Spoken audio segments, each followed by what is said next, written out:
오후 3시 아파트 거실에 햇살이 비스듬히 들어왔습니다. 김수연은 소파에 앉아 스마트폰 화면을 들여다보고 있었습니다. 딸 은지의 중간고사 성적표가 문자로 왔습니다. 수학 68점, 영어 72점. 예상했던 점수였지만 마음이 무거웠습니다. 수연은 한숨을 내쉬며 화면을 내려놓았습니다. 42살 전업주부가 된 지 벌써 15년이 지났습니다. 처음엔 행복했습니다. 사랑하는 사람과 가정을 꾸리고 예쁜 딸까지 낳았으니까요. 하지만 언제부터인가 모든 것이 조금씩 달라졌습니다. 남편 정민은 회사 일로 바빠졌고 은지는 사춘기에 접어들며 엄마와의 대화를 피했습니다.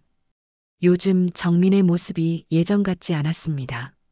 늦은 귀가는 물론이고 집에서도 자주 멍하니 생각에 잠겨 있었습니다. 무슨 고민이 있는 것 같았지만 물어봐도 대수롭지 않다며 넘어갔습니다. 남편의 마음을 읽기는 점점 어려워졌습니다. 현관문이 열리는 소리가 들렸습니다. 은지가 학교에서 돌아온 모양이었습니다. 다녀왔어요. 가방을 던지듯 놓고는 자기 방으로 향하는 딸을 따라가며 수연은 조심스럽게 말을 꺼냈습니다.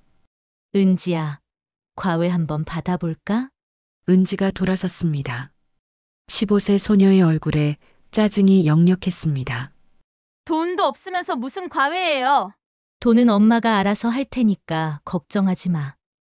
은지의 반응에서 수연은 요즘 집안 분위기가 좋지 않다는 것을 딸도 느끼고 있음을 알 수 있었습니다. 아빠는 뭐라고 하느냐는 딸의 질문에 수연은 잠시 말을 멈췄습니다. 사실 정민과는 이런 이야기를 제대로 나눈 적이 없었습니다.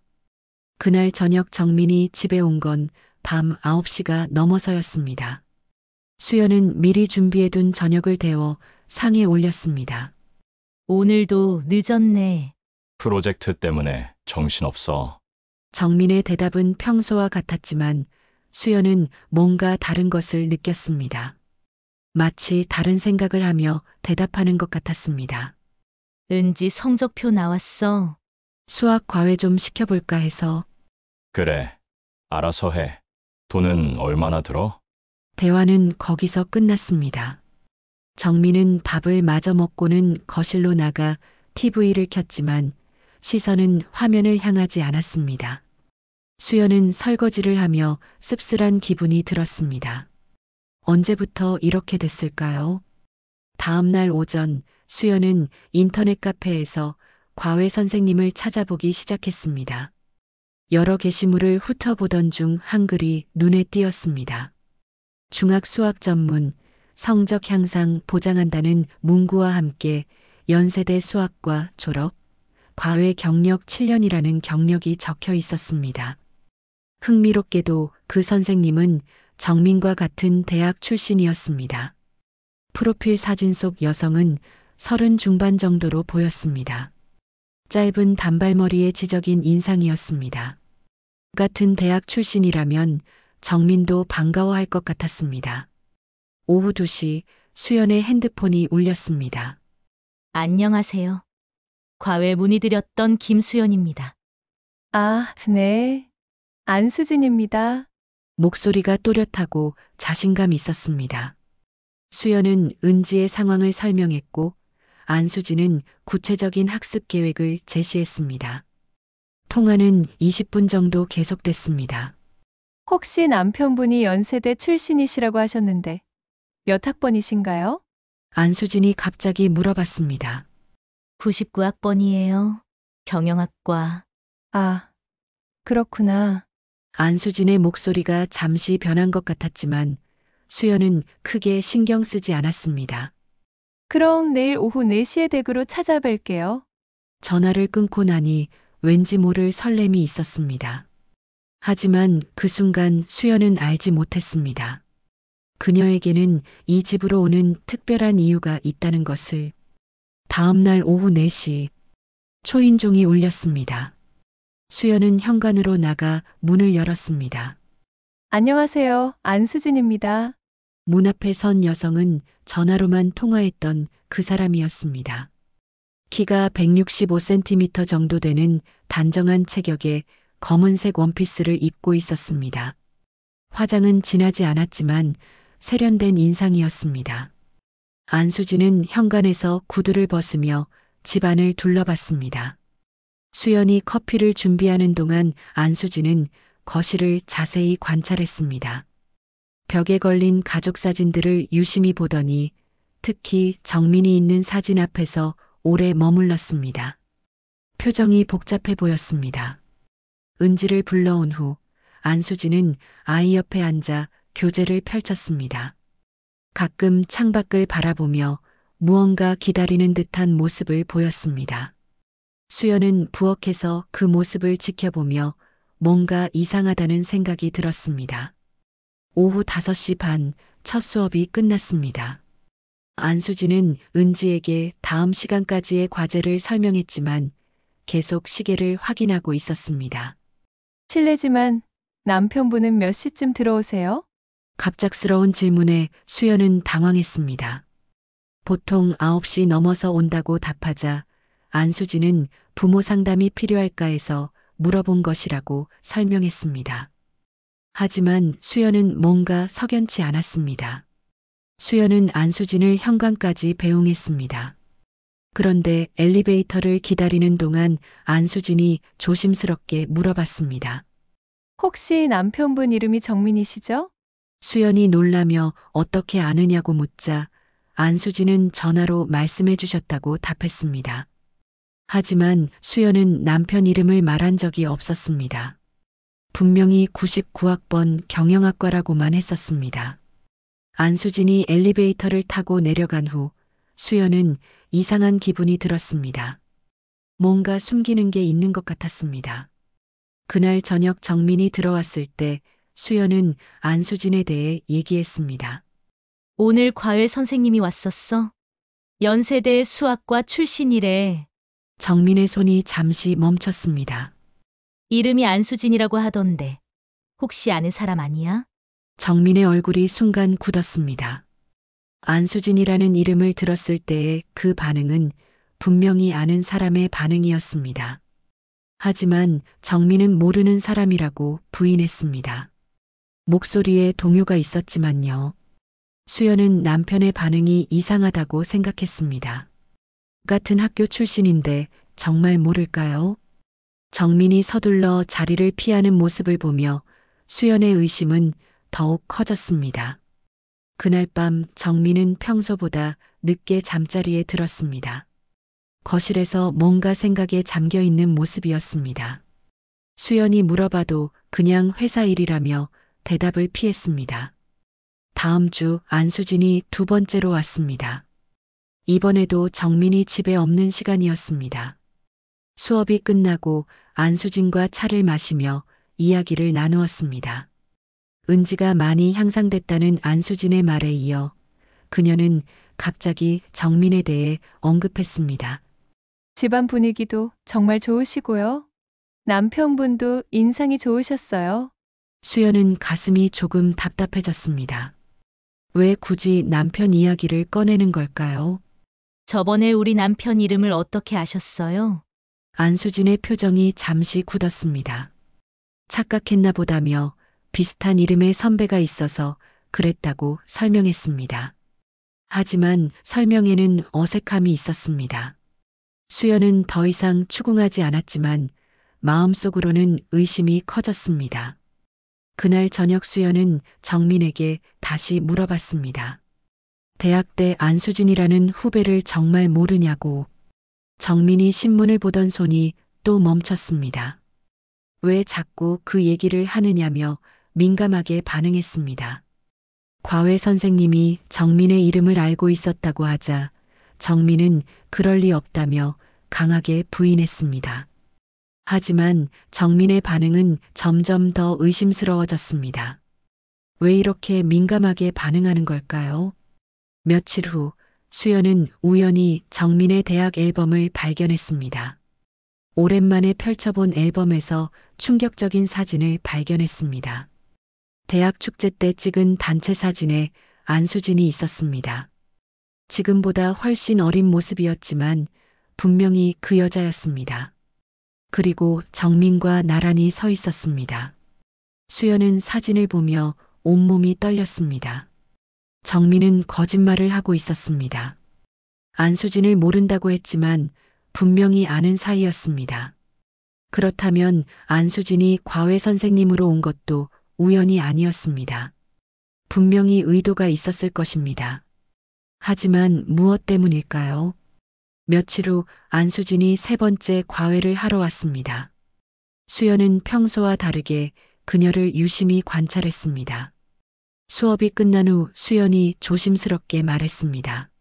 선생님, 혹시 우리 남편이랑 대학 동기 아니에요? 안수진의 얼굴이 순간 굳었습니다. 왜 그런 생각을 하느냐고 묻자 수연은 사진에서 봤다고 답했습니다. 대학 앨범에 선생님이 나와 있더라고. 안수진은 잠시 말을 잇지 못했습니다. 그러더니 한숨을 내쉬며 맞다고 인정했습니다. 하지만 오래전 일이라며 처음에 모른다고 한 이유를 어색할까 봐서였다고 설명했습니다. 수연은 더 이상 말하지 않았습니다. 하지만 의심은 더욱 커졌습니다. 그날 저녁 정민이 들어왔을 때 수연은 직접적으로 물어봤습니다. 안수진이 당신 대학 동기 맞지? 정민이 당황한 표정을 지었습니다. 앨범에서 사진을 봤다고 하자 정민이 한참 말을 하지 못하더니 고개를 끄덕였습니다. 왜 처음에 모른다고 했느냐는 질문에 옛날 일인데 굳이 말할 필요가 있나 싶어서라고 답했습니다. 그냥 동기였어? 정민이 시선을 피했습니다.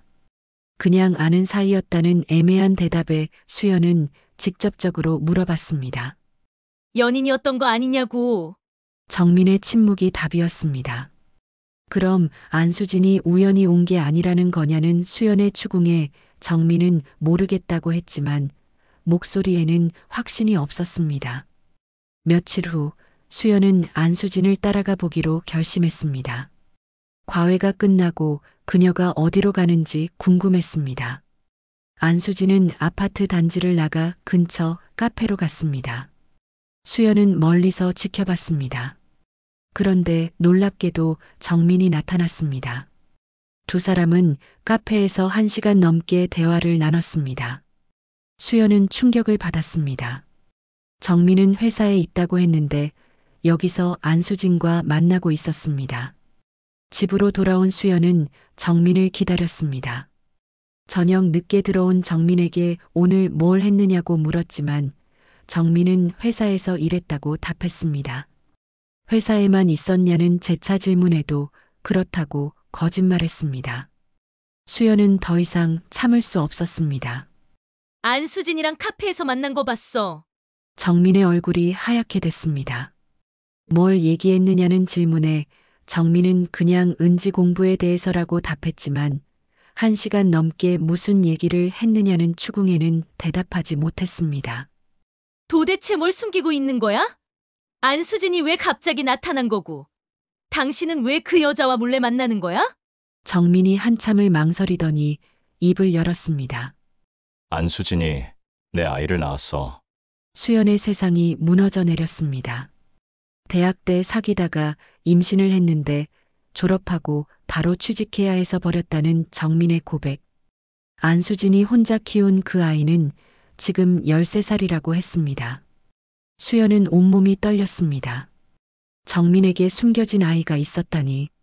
그럼 안수진이 지금 온 이유는 뭐냐고 묻자 정민은 양육비를 달라고 한다고 답했습니다. 당연하지. 13년 동안 혼자 키웠는데. 수연의 목소리가 높아졌습니다.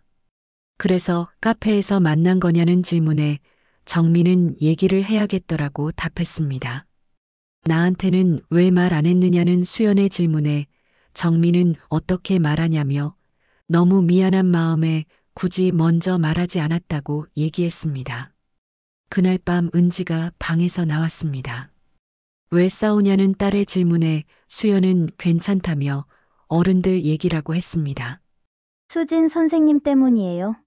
은지의 말에 수연은 놀랐습니다. 딸은 선생님이 아빠 사진을 자꾸 보고 아빠 이야기를 많이 물어본다고 했습니다. 그리고 선생님한테 오빠가 있다고도 했습니다. 중학교 1학년인 그 아이가 엄마 없이 살고 있다고 안수진이 말했다는 것입니다. 수연의 머리가 복잡해졌습니다. 안수진의 아들, 정민의 아들, 은지의 이복형이 되는 아이. 다음 주 안수진이 또 왔습니다. 하지만 이번에는 분위기가 달랐습니다. 수연이 모든 것을 알고 있다는 듯이 행동했기 때문입니다. 수업이 끝난 후 수연이 말했습니다. 정민이랑 과거 얘기와 아들 얘기도 들었다고. 안수진의 얼굴이 굳었지만 곧 솔직하게 대답했습니다. 솔직히 말씀드릴게요. 양육비 때문이에요. 왜 처음부터 그렇게 말하지 않고 과외 선생님으로 왔느냐는 질문에 안수진은 바로 말하면 거절할 것 같아서 일단 관계를 만들고 싶었다고 답했습니다. 수연은 안수진의 솔직함에 오히려 마음이 복잡해졌습니다. 아이는 정민을 닮았느냐는 질문에 안수진은 많이 닮았고 성격도 비슷하다고 답했습니다. 그동안 많이 힘들었겠다는 수연의 말에 안수진은 처음엔 정말 힘들었지만 이제는 괜찮다고 했습니다. 그럼 왜 갑자기 양육비를 요구하는 거예요? 안수진이 잠시 망설이더니 말했습니다. 아이가 아빠에 대해 물어보고 아이가 아파서 병원비가 많이 들었다고. 심장병으로 수술을 해야 하는데 돈이 부족하다고 했습니다. 수연은 할 말을 잃었습니다. 안수진이 돈을 요구하는 게 단순한 욕심이 아니었습니다. 정민이 뭐라고 하느냐는 질문에 안수진은 도와주겠다고 했지만 부인분께 말씀드려야 한다고 했다며 답했습니다. 그날 저녁 정민과 수연은 긴 대화를 나눴습니다. 아이가 아프다면서 수술비가 2천만 원 정도 든다는 정민의 말에 수연은 적지 않은 돈이지만 생명이 달린 문제라는 것을 알았습니다. 어떻게 할 거냐는 질문에 정민은 도와줘야 한다고 내 아이라고 답했습니다. 당연한 대답이었지만 수연의 마음은 복잡했습니다. 앞으로 어떻게 되는 거냐는 질문에 정민은 모르겠다며 일단 아이부터 치료받게 해야겠다고 했습니다. 그 아이를 만나볼 생각이야? 정민이 한참 생각하더니 아직은 모르겠다고 답했습니다. 하지만 수연은 알고 있었습니다. 정민이 언젠가는 그 아이를 만나보고 싶어 할 것이라는 것을. 그리고 그때가 되면 이 가정에 더 큰 변화가 일어날 것이라는 것을. 평범했던 일상은 이미 끝났습니다. 이제 새로운 현실을 받아들여야 했습니다. 수연은 창밖을 바라보며 깊은 한숨을 내쉬었습니다. 일주일 후 안수진이 아들과 함께 왔습니다. 수연은 처음으로 정민의 아들을 직접 보게 됐습니다. 이름은 민준이었습니다. 13살 소녀는 정민을 빼닮았습니다. 눈매, 코, 심지어 미소까지. 하지만 얼굴이 창백하고 가끔 숨을 가쁘게 쉬었습니다. 심장병의 증상인 것 같았습니다. 은지가 방에서 나와 민준을 보았습니다. 선생님, 아들이라는 수연의 설명에 은지와 민준은 서로를 호기심 어린 눈으로 바라봤습니다. 둘이 남매라는 사실을 모른 채로 자연스럽게 대화를 나누는 두 아이를 보며 수연은 복잡한 감정이 들었습니다. 안수진이 조용히 사과했습니다. 갑자기 데려와서 죄송하다고, 오늘 병원 검사가 있어서 그랬다고. 괜찮다고 답했지만 괜찮지 않았습니다. 수연은 민준을 보며 계속 정민의 모습을 발견했습니다. 손짓, 말투, 심지어 웃는 방식까지. 그날 저녁 정민이 들어왔을 때 수연이 말했습니다. 오늘 안수진이 아들을 데려왔다고. 정민의 표정이 긴장됐습니다. 어떻던데냐는 질문에 수연은 당신을 많이 닮았다고 답했습니다. 은지도 봤다는 말에 정민은 은지가 뭐라고 하던지 물어봤습니다. 아무것도 모르고 그냥 선생님 아들인 줄 알고 있다고 답하자 정민이 한숨을 내쉬었습니다. 언젠가는 말해야겠지. 은지한테 말할 거냐는 수연의 질문에 정민은 내 아들인데 숨길 수만은 없다고 답했습니다. 수연은 가슴이 답답했습니다. 정민이 점점 그 아이에게 마음이 기울어지는 것 같았습니다. 며칠 후 수연은 정민이 안수진과 민준을 만나러 나가는 것을 목격했습니다. 병원에 함께 간다고 했습니다. 수연은 뒤를 따라가 봤습니다. 병원에서 정민은 민준의 손을 잡고 다녔습니다. 진료를 받는 동안 불안해하는 아이를 달래주기도 했습니다. 13년 만에 만난 아버지와 아들의 모습이었습니다. 수연은 그 장면을 보며 눈물이 났습니다. 정민이 은지에게도 저렇게 해준 적이 언제였을까요? 요즘 은지와는 대화도 줄었는데 집으로 돌아온 수연은 은지와 저녁을 먹으며 물어봤습니다. 아빠가 요즘 어떠냐고. 은지는 그냥 바쁜 것 같다고 아빠랑 대화는 별로 안 한다고 답했습니다. 맨날 피곤하시니까. 은지의 대답이 서글펐습니다. 그날 밤 정민이 들어와서 말했습니다. 민준이 수술 날짜가 정해졌다고 다음 달 15일이라고. 수술비는 자신이 준비하겠다며 대출받아서라도 하겠다고 했습니다. 수연은 더 이상 말하지 않았습니다. 수술 전날 안수진이 전화했습니다. 감사하다며 그런데 하나 더 부탁이 있다고 했습니다. 민준이가 아빠를 만나고 싶어 한다는 것이었습니다. 정식으로 아빠라고 인정해달라는 게 아니라 그냥 한 번만 아빠라고 불러볼 기회를 달라는 것이었습니다. 아이가 수술 전에 무서워하는데 아빠가 옆에 있으면 덜 무서울 것 같다는 안수진의 말에 수연은 대답하지 못했습니다. 결국 승낙했습니다. 아이의 생명이 달린 문제였으니까요. 수술 당일 정민은 병원에 갔습니다. 수연도 함께 가려고 했지만 정민이 말렸습니다. 너무 복잡해질 것 같다고 일단 자기만 가보겠다고. 수연은 집에서 기다렸습니다. 은지는 학교에 간 상태였습니다. 오후에 정민에게서 연락이 왔습니다. 수술이 잘 끝났다고. 다행이라고 답하자 정민이 잠시 침묵하더니 말했습니다. 그런데 민준이가 나를 아빠라고 불렀어. 정민의 목소리에는 복잡한 감정이 담겨 있었습니다. 수연은 그래 라고만 답했습니다. 수연아, 미안해. 내가 너무 무책임했어. 이제 와서 뭐냐는 수연의 반응에 정민은 앞으로 어떻게 해야 할지 모르겠다고 했습니다. 수연도 모르겠었습니다. 저녁에 정민이 돌아왔을 때 은지가 물어봤습니다. 아빠가 어디 갔다 왔느냐고.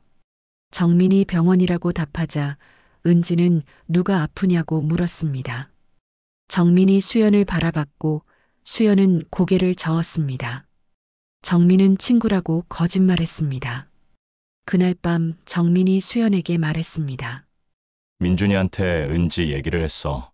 뭐라고 했느냐는 수연의 질문에 정민은 여동생이 있다고 했다며 답했습니다. 당신 미쳤어? 언젠가는 알게 될 일이잖아. 그런 건 나와 상의하고 결정해야 하는 거 아니냐는 수연의 항의에 정민은 미안하다고 했지만 민준이가 은지를 만나고 싶어 한다고 덧붙였습니다. 수연은 화가 났습니다.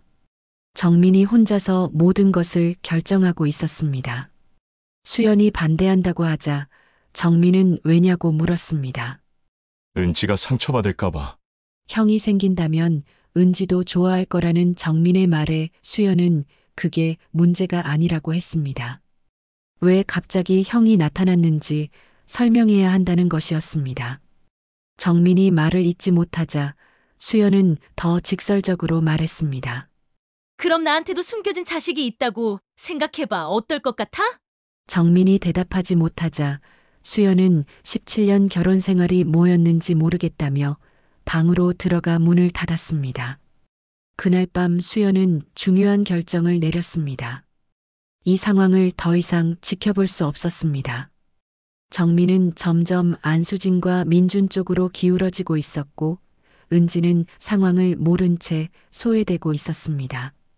무엇보다 수연 자신이 이 복잡한 관계 속에서 자신의 자리를 잃어가고 있었습니다. 변화가 필요했습니다. 하지만 어떤 변화여야 할까요? 며칠 후 민준의 수술이 성공적으로 끝났다는 소식이 들려왔습니다.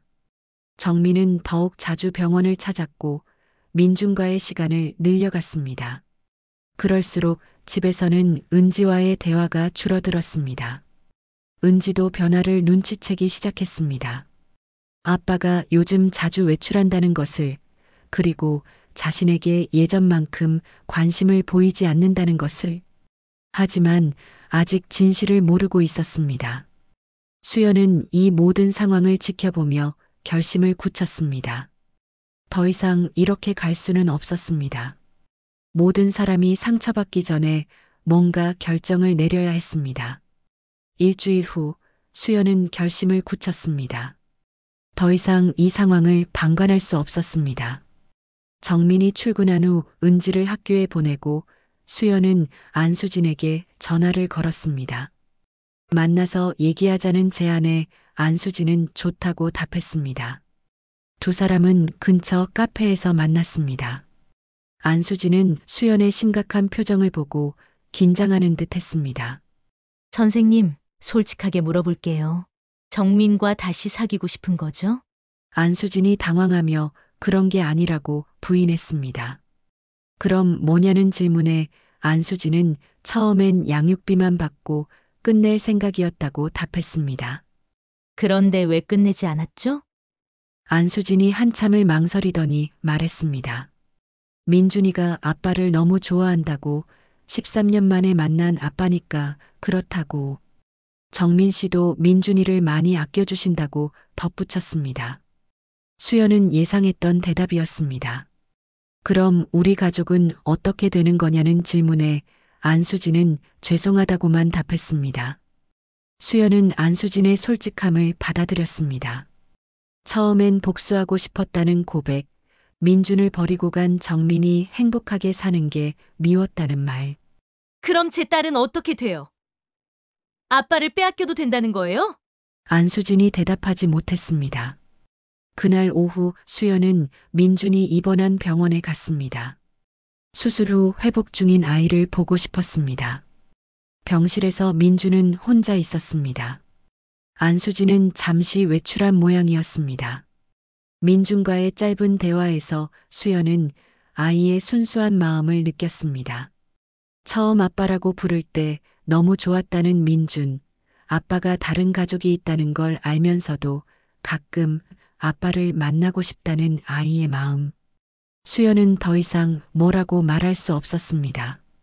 집으로 돌아온 수연은 은지와 단둘이 저녁을 먹으며 조심스럽게 물어봤습니다.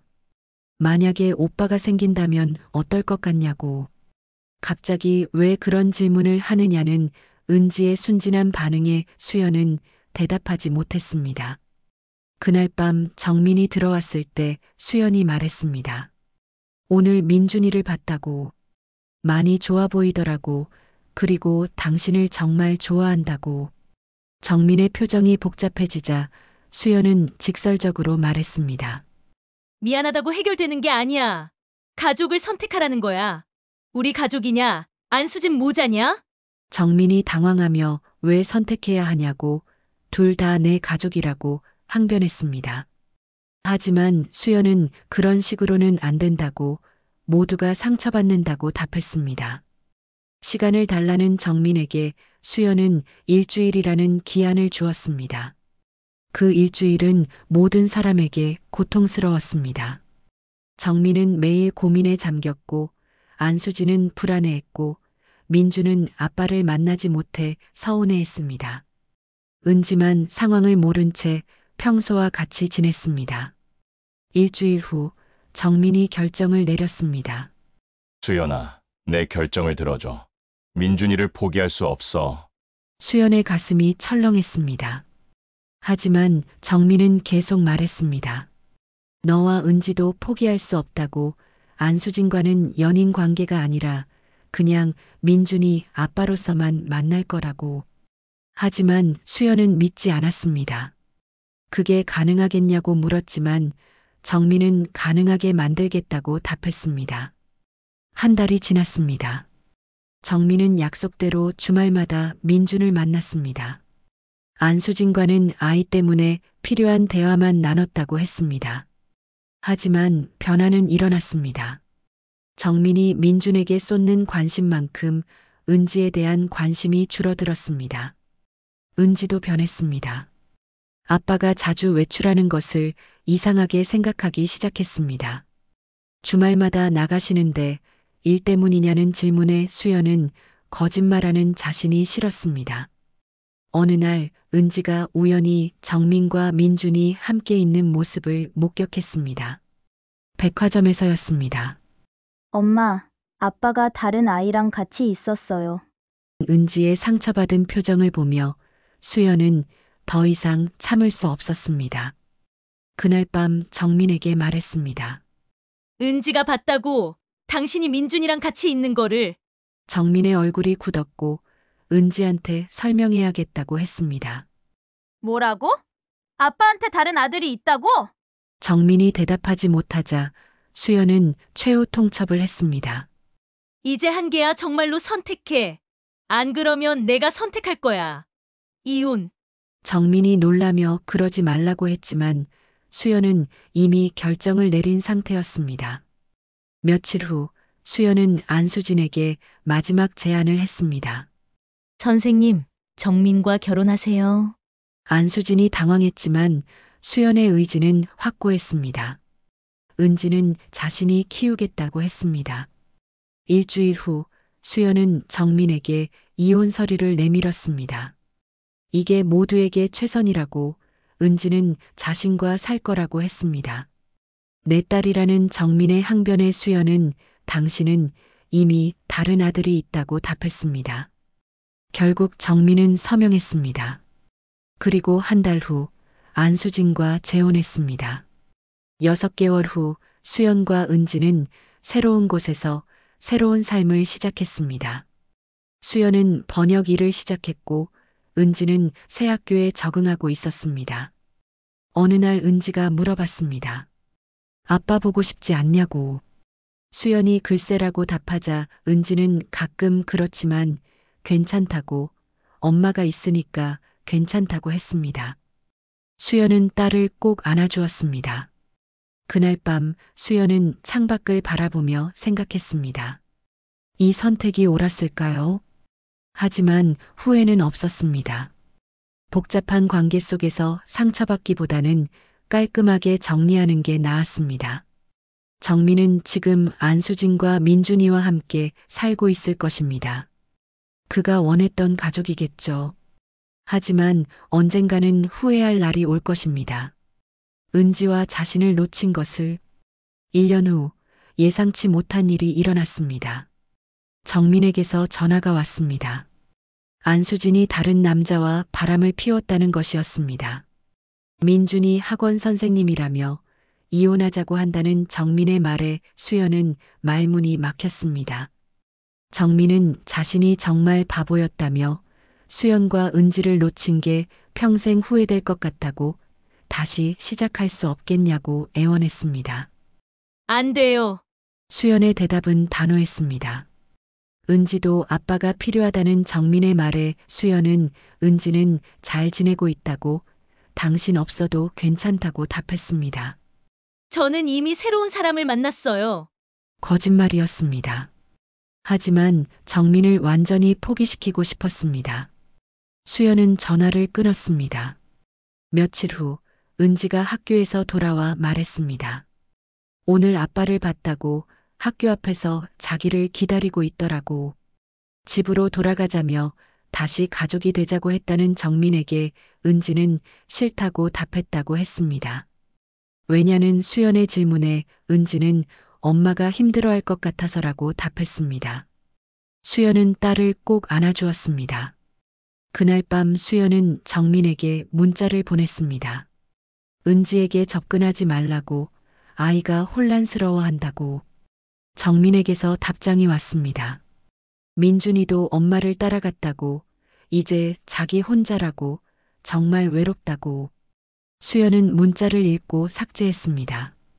동정심을 느끼고 싶지 않았습니다.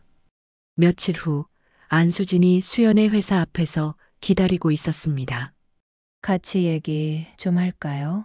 수연은 거절하고 싶었지만 근처 카페로 따라갔습니다. 안수진은 낡은 사진을 꺼냈습니다. 대학 시절 사진이었습니다. 수연은 사진 속에서 자신을 발견했습니다. 활짝 웃고 있는 모습, 그리고 멀리 구석에 혼자 서 있는 한 여학생이 보였습니다. 안수진이 그 여학생을 가리키며 물었습니다. 기억나세요? 수연은 고개를 가볍게 저었습니다. 제 언니예요.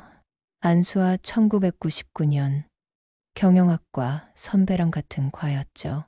수아, 어렴풋이 기억나는 이름이었습니다. 수연은 기억을 더듬었지만 확실하지 않았습니다. 안수진의 목소리가 떨렸습니다. 언니는 선배 때문에 죽었어요. 수연의 얼굴이 창백해졌습니다. 안수진은 계속 설명했습니다. 수아는 학과에서 왕따였습니다. 공부도 못하고 외모도 평범하고 가난한 집안 출신이었습니다. 수연을 포함한 학과 사람들은 수아를 못살게 괴롭혔습니다.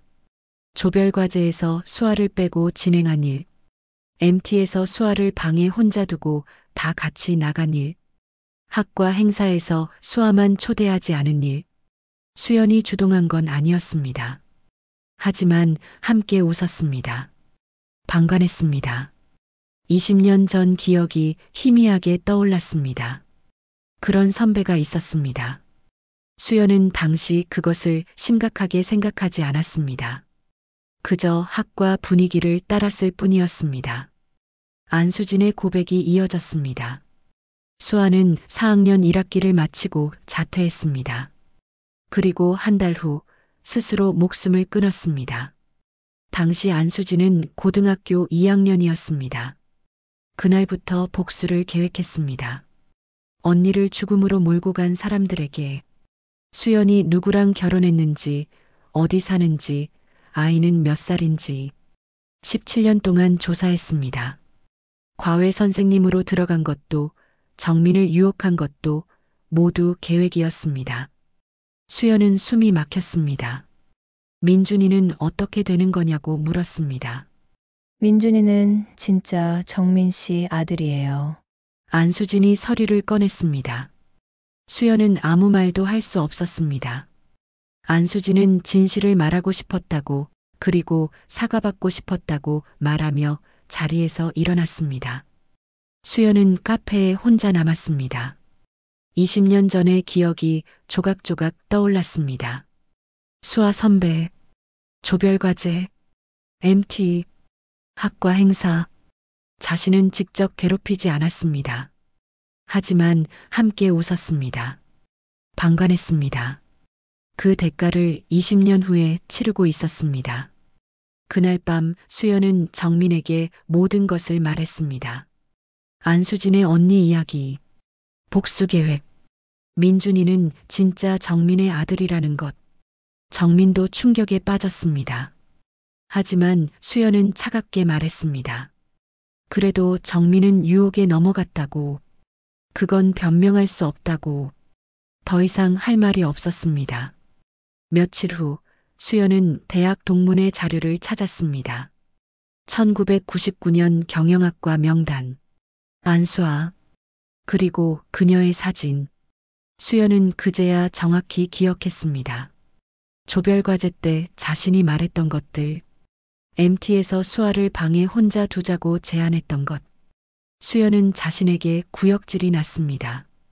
집에 와서 수연은 은지에게 자초지종을 설명했습니다. 수연은 20년 전 이야기를 했습니다. 수아 선배를 괴롭힌 이야기, 직접 괴롭히진 않았지만 방관했다는 것, 그 대가로 지금 겪는 일들을 차분히 설명했습니다. 엄마가 나쁜 사람이었어. 은지는 엄마를 물끄러미 바라봤습니다. 오랜 침묵이 흘렀습니다. 보고만 있는 것도 똑같잖아요. 은지의 목소리가 차가웠습니다. 은지야, 그때는 엄마도 대학생이었잖아요. 어른이었잖아요. 수연은 아무 말도 할 수 없었습니다. 은지의 눈에 실망이 가득했습니다. 엄마는 항상 나한테 정의롭게 살라고, 약한 사람 편들라고 했잖아요. 안수진 선생님이 복수한 건 잘못됐어요. 은지가 자리에서 일어났습니다. 하지만 엄마도 잘못했어요. 그날 이후 은지는 수연을 대하는 태도가 달라졌습니다. 밥을 같이 먹어도 대화는 없었습니다. 주말에도 친구들과 나가는 시간이 많아졌습니다. 수연은 은지에게 다가가려 했습니다. 하지만 은지는 한 발짝씩 물러섰습니다. 시간 좀 주세요. 엄마를 이해하려고 해요. 근데 지금은 힘들어요. 수연은 고개를 끄덕일 수밖에 없었습니다. 한 달 후 수연은 수아의 묘를 찾았습니다. 묘비 앞에 무릎을 꿇고 진심으로 사과했습니다. 바람이 불었습니다. 수연은 한참을 울었습니다. 돌아오는 길 수연은 은지에게 문자를 보냈습니다. 수아 선배 묘에 다녀왔어. 엄마가 정말 잘못했어. 은지의 답장은 한참 후에 왔습니다. 누구세요? 수연은 그렇게 모든 걸 잃게 됐습니다.